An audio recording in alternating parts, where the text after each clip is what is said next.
Hello and welcome to Whiteboard Learning Platform. My name is Anuradha Tripathi, and in today's session we are going to discuss the daily current affairs which is important for all the competitive exam irrespective of whether you are writing UPSC, state PCS and for that matter anything.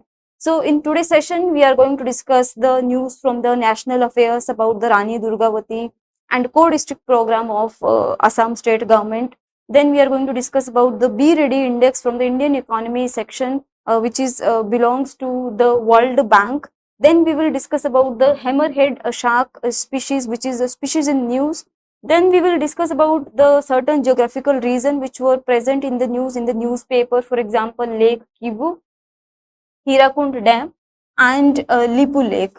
From the international affairs, World Health Organization have launched a program in order to deal with the dengue and other Aedes based disease, for example, the chikungunya, and the name of the program is a Global Strategic Preparedness, Readiness and Response Action Plan. And last but not the least, about the sports related news, which is about the Women T20 World Cup Championship, which is going on in the United Arab Emirates. So stay tuned till the last. All these news are important for the examination perspective. So the very first news is about MP government have allotted 100 crores rupees for the construction of Rani Durgavati Memorial and the garden.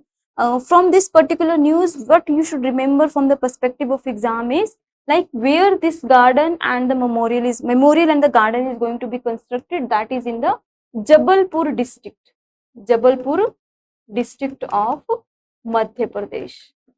Okay, and for that matter 100 crores rupees have been given. As far as the Rani Durgavati is concerned, she is a very famous personality in the historical figure. So here the Rani Durgavati belongs to the Chandela dynasty. She is a descendant of Chandela dynasty, born to a Chandela king, namely Kirat. Okay, so this Chandela dynasty, which is flourished in the region of Bundelkhand. Bundelkhand, if you talk about the present day border region of MP and UP, this was founded by a king namely Nanuka in 831 AD. So here you should remember who was a founder of this dynasty, Nanuka in 831 AD in the Bundelkhand region, which is in the border of MP and UP. As far as this Chandela dynasty is concerned, it is credited with the construction of Khajuraho temple. That also you should remember, that which among the following dynasty is credited with the construction of Khajuraho temple, then the answer is going to be the Chandela dynasty in 11th century AD. Another important aspect as far as this dynasty is concerned, why it is famous, because one king from this dynasty, namely Vidyadhar Rao, who is credited to defeat the attack of Mahmud Ghaznavi. So these are the two aspects which you should remember. First is related to the founder, second is related to the temple, and the third is related to the attack of this Mahmud Ghaznavi. So this Rani Durgavati belongs to the Chandela dynasty. She is a descendant of that. And another important aspect, that why she is a famous historical figure, because she is the queen of the Gond kingdom of the Garha Katang region in the central India, present day MP, nearby the Vindhyan and Satpura range. She ruled this kingdom because her husband, with whom she married, namely Dalpatasha, who died, and during that time period her son was minor. So that's how she ruled the Gond kingdom, and she is famous. Why? Because she was able to initially defeat the Mughal Empire expansion in the Gond kingdom area, but later on it was acquired by Mughal Empire. So initially she stopped that expansion specifically during the reign of Akbar.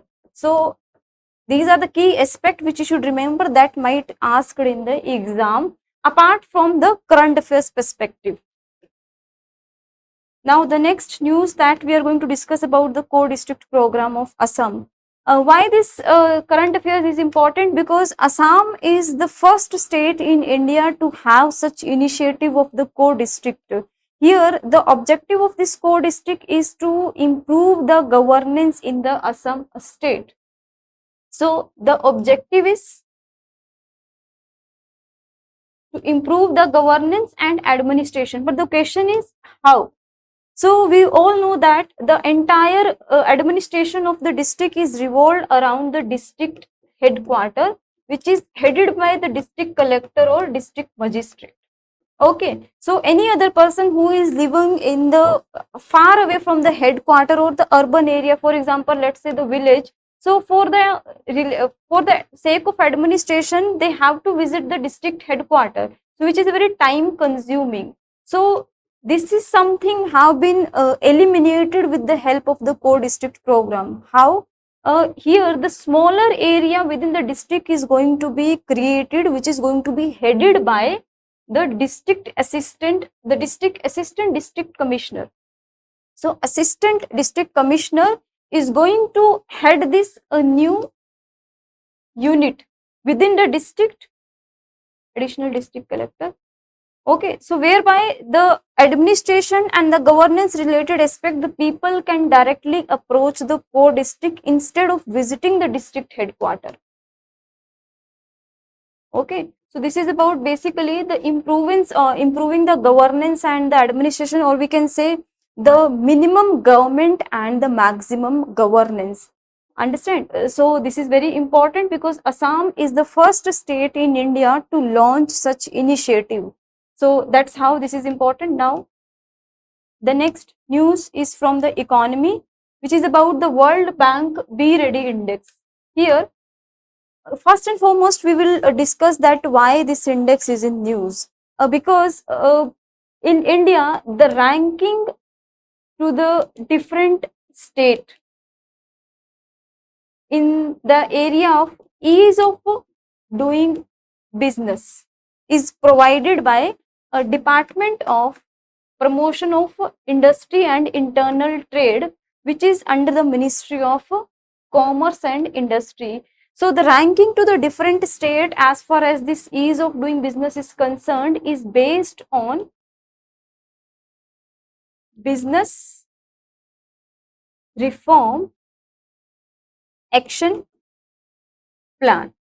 Okay, so based on this reform action plan, this department or the Ministry of Commerce and Industry is giving the ranking to all the state and the union territory in India as far as the regulatory norm of the business is concerned. For example, how much it is easy to start a business, to get the construction permit, land acquisition, environmental clearances, all those aspects. So the more it is easy, the more state is business friendly. So in order to ensure the competitive or a healthy competition among the state, in order to promote the business climate in India, so this ranking is provided by the Ministry of Commerce and Industry, and specifically department is Department of Promotion, Industry and Internal Trade. So this is something about India's own domestic ranking. Okay, but now the Indian government have said that they are going to align this India's own ranking, which is based on the business reform action plan, based on the World Bank Be Ready Index. Okay, and this World Bank Be Ready Index is a newly upcoming index as far as the ranking is concerned on the basis to all the country at a global level. Till now, under this particular index, the World Bank haven't provided. So in order to streamline the domestic ranking of the state, the government of India is planning to align with this global index, namely the Be Ready Index by the World Bank. Okay, so these are the important aspect. Another important thing you should know about, that when this India's own business reform action plan was launched, so in 2015, okay, so that was launched in 2015. You should know the name of the ministry also, which is Ministry of Commerce and Industry, and sometime in the question department can also be asked, so the answer is going to be DPIIT. if you talk about the latest ranking to the state which is given under business reform action plan, then it was announced in 2022. That was based on business reform action point of 2020. Okay, whereby the approximate 301 reform point have been taken into the consideration by the Ministry of Commerce and Industry before giving the ranking to the respective state. So when this ranking was launched, so in 2022, the number one position was occupied by Andhra Pradesh, followed by Gujarat, and at the third place was occupied by the Haryana. Okay, so these are the certain aspects for the business reform action plan. Here, from this news, we should also understand what is this World Bank Be Ready Index. So, as I have told you that this is upcoming index. So, what does it mean? I mean, before this, there was no ranking to the respective country as far as the ease of doing business is concerned. So the answer is no. Why? Because previously at the global level, the ranking was given to the countries based on the World Bank own old index, namely the ease of doing business report, which was launched by, or ranking was given to the all the countries on the basis of biannual, means at the interval of 2 years. But after, in 2021 onwards, this ranking index was discontinued, and now the World Bank is planning to launch its new index, namely the Be Ready Index. So here, how the question can be asked, like Be Ready Index of the World Bank is have replaced which among the following index? So this is the replacement of World Bank own ease of doing business index. Okay, so the Business Ready Index is belongs to the World Bank. Okay, that you should remember, that have replaced or discontinued the doing business report that was discontinued from 2021. So here the objective is basically to access and compare the business related environment in the respective country. If you talk about the last ranking, then in 2020 this business doing business report was launched, whereby India have got 63rd place. Okay, so in 2021 onwards, till now no such ranking have been given. So that's why the World Bank is planning to come with the new index, namely the Be Ready Index, and that is very, very important, because UPSC have previously asked this question about this World Bank ranking as far as the ease of doing business report is concerned. For example, in 2019, UPSC have asked the question which is not a sub-index of World Bank's ease of doing business index. So four options were given. Here the answer was option A, which is about the maintenance of the law and order. So apart from this, paying tax, registering property, dealing with the construction permit, all these are related to the ease of doing. Okay, so in 2019 this question was being asked, and 2021 onward no such ranking is published by the World Bank. In 2016 also, UPSC have asked the same question on the similar topic. India's ranking in ease of doing business index is sometimes seen in the news. Which of the following has declared that ranking? So we have already seen that it is the answer is the World Bank. So index and the ranking have always been a very hot topic as far as the competitive exam is concerned. So you cannot afford to ignore this particular news. So you should remember that this Be Ready Index is a replacement of ease of doing business report of the World Bank. Okay, now the next news is about the new species of hammerhead shark. Okay, so basically a hammerhead shark new species have been identified from the Caribbean and the Southwest Atlantic Ocean, and the name of the species is Eleni. Okay, that you should remember, that which among the following new species of the hammerhead shark have been identified. So here the answer will be Spherana Eleni, and that too you should know the location also. Then the answer is going to be the Caribbean and the Southwest Atlantic Ocean. So apart from this, we are going to discuss about certain features as far as the hammerhead species is concerned. So from the image we can see this shark is having a very wide elongated head. Okay, because of which this species gets its name hammerhead, because of the different shape of its head, which is equipped with the special sensor. So this sensor give this species an aspect of that it can move its head in the 360-degree, which improve its ability and therefore it's a better hunting. Okay, so this is about their specific head is concerned. If you talk about the how many subspecies is concerned of this hammerhead shark species, so here you should know the answer, which is a 9 species. So hammerhead shark have 9 different species which comes in the different size. If you talk about the largest size, then it is a 20 feet. Okay, so the 20 feet hammerhead shark is the largest hammerhead shark species. If we talk about their geographical expansion, then it is found not only in the tropical area but also in the temperate marine water. So this is about their habitat. If you talk about the physical appearance, then we can see their belly area is something which is white in color. If we talk about then their upper side, then we can see that it is a gray or something brown or olive green, but their belly is in white color.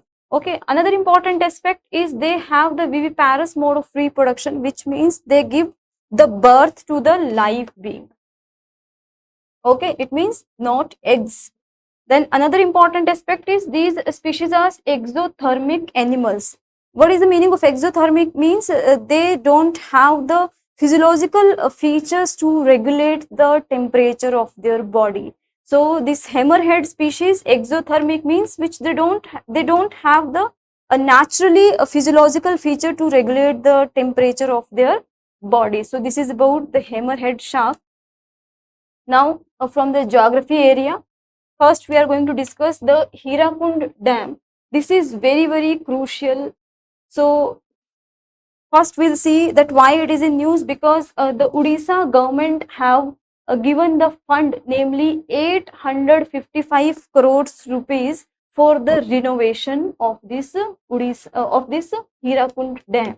So this is important because we have seen in the geography previous year question paper discussion. So whenever any dam is in news, so UPSC have the tendency to club the static portion and the current affair aspect. So this dam is in news because Odisha government have allotted the 855 crores rupees for its renovation. So now we are going to deal with the important static portion. So Hirakund Dam, which is on the Mahanadi river. Okay, Mahanadi river at about 15 kilometer upstream of the Sambhalpur town of the Odisha. Okay, then what makes this dam very distinctive? Because it is the longest dam in India. Sorry, it is the longest dam in India, and it is the longest earthen dam in the world. This is very important. That which among the following is the longest earthen dam in the world? Here the answer is going to be Hirakund. Here we need to understand what is the meaning of earthen dam. Earthen dam means the dam is constructed with the help of soil, clay, stone, and a very strong wall is created with the help of these natural occurring material from the earth crust, and with the help of this wall the water is blocked. Okay, so this is what the meaning of earthen dam. So it is made up of, as I have written here, the earth, concrete and masonry. So the longest earthen dam in the world is on the Mahanadi river in the Odisha state, and that too in India. Here you should also remember that it has a very vast reservoir, which is biggest artificial lake in the Asia. Okay, so the biggest artificial lake in the Asia, which is the Hirakund reservoir or Hirakund lake. So that is also you should remember, which is a 746 square kilometer in the size. Another important aspect is it is a first post-independence major multi-purpose river valley project. Here the multi-purpose means the water from this dam is used not only for the purpose of irrigation, but also for the drinking water facility. So this is what the meaning of multi-purpose river valley project, that too on the Mahanadi river in the Odisha state. Another important aspect is this, it is a cattle, it have a cattle island.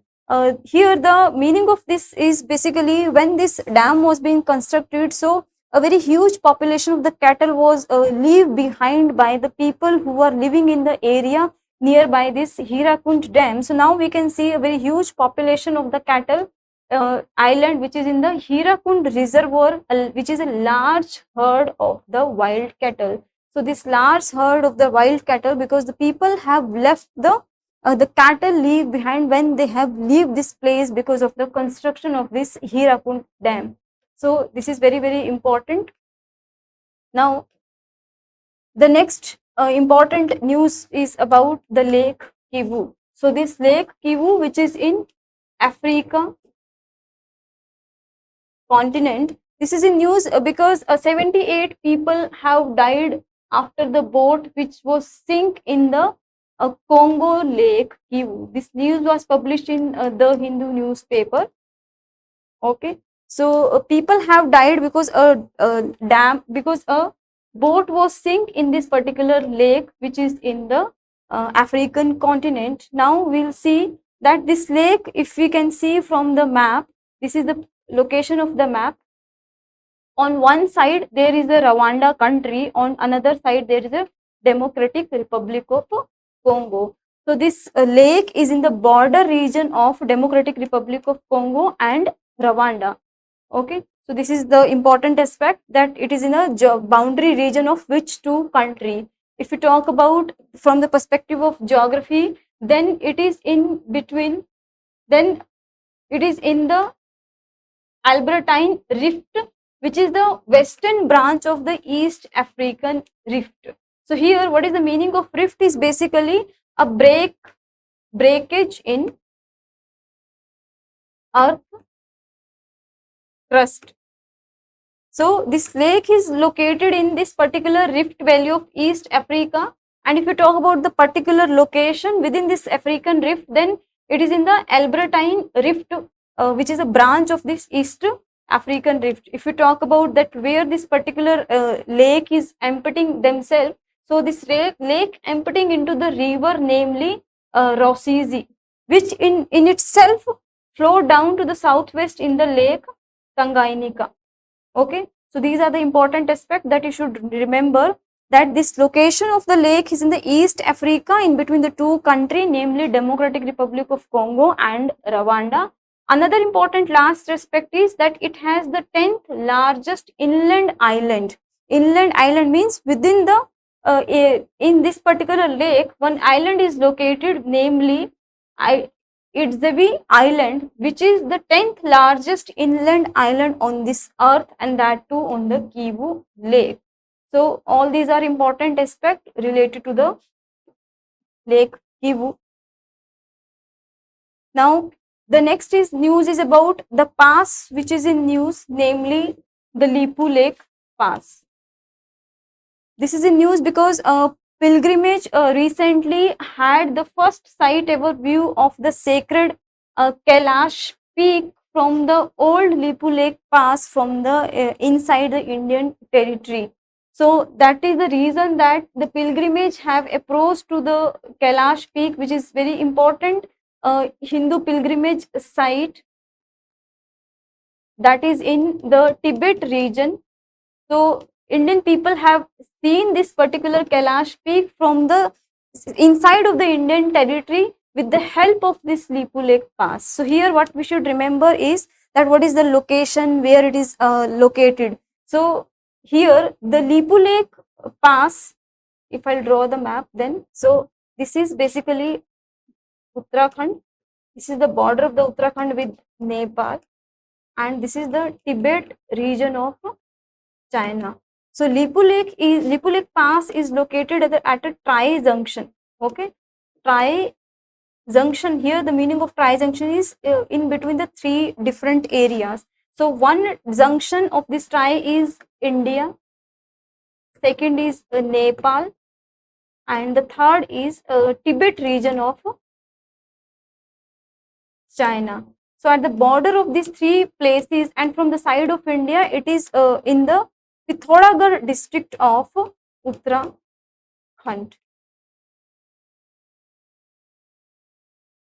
Pithoragarh district of Uttarakhand. So that is located in the border region of China, Tibet region, India, Uttarakhand and Nepal. So this is what about the location of this Lipu Lake Pass, and that too if you talk about the valley in from the Indian side, then it is a Vyas Valley which is in the Pithoragarh district of Uttarakhand. So here this is located in the Kunmao region. Here the Kunmao is basically the name of the Himalaya in Uttarakhand state. So in Uttarakhand, basically the Himalaya is known as with the help of with the two different name. One is Kunmao, which is the Eastern Himalayan. Okay, and this Lipu Lake Pass is located in this particular region, which is the Kunmao region of the Lipu Lake Pass, which is constructed, which is including from the north side the Greater Himalaya and from the southern side the Shivalik Himalayas. Another important aspect for this Lipu Lake is it is the first Indian border which is open for the trade with the China in 1992. This is very, very important that you should remember. So here from the perspective of exam, that location of the Lipu Lake Pass, which is the tri-junction Indian from the Indian side, it is a Vyas Valley of the Pithoragarh district, a Tibet region of the China and the Nepal country. And another important aspect is it is a first border which is open for the trade with the China in 1992.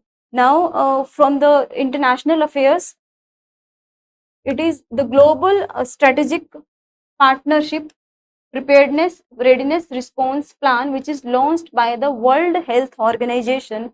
So here how the question will be asked that a global strategic preparedness readiness response plan is launched by whom? So here the answer will be the World Health Organization, and this plan is launched for 1 year. That also you should remember, that is up to September 2025, for over the 1 year until the 2025.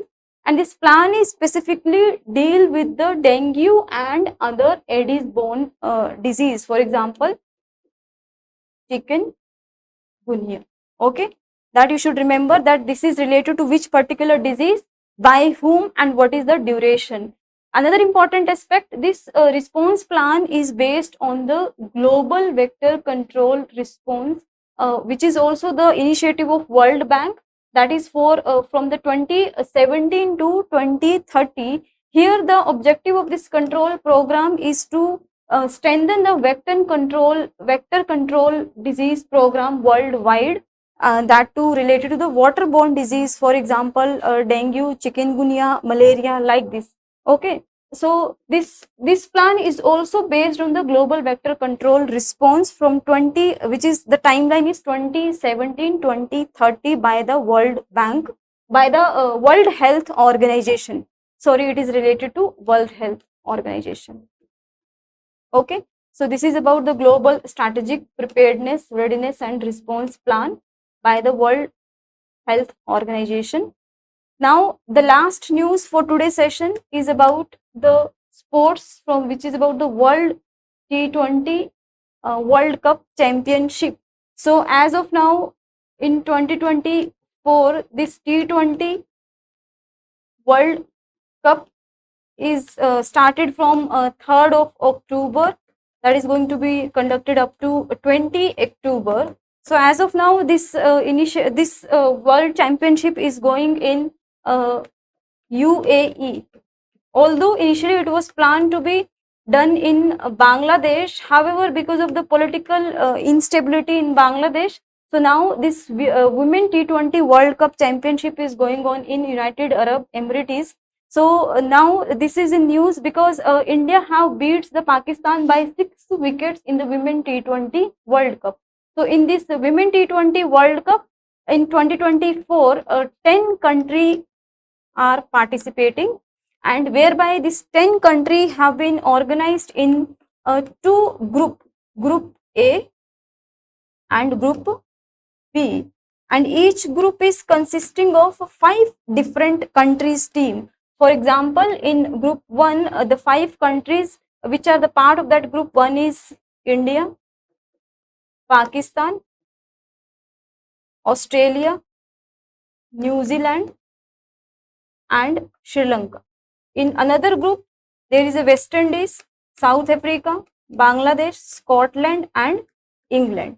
So here, these are the important aspects that you should remember, that this Women T20 World Cup is organized in which country? So the answer is going to be UAE. Initially, it was supposed to be conducted in Bangladesh, but because of the political instability, that event have not happened in the Bangladesh. How many countries are participating? So the answer will be 10. How many team in one particular group? So five countries of team in each group. You should know the 5 country who are in a one particular group and rest of the 5 countries. So this was all about today current affairs session. Thank you so much.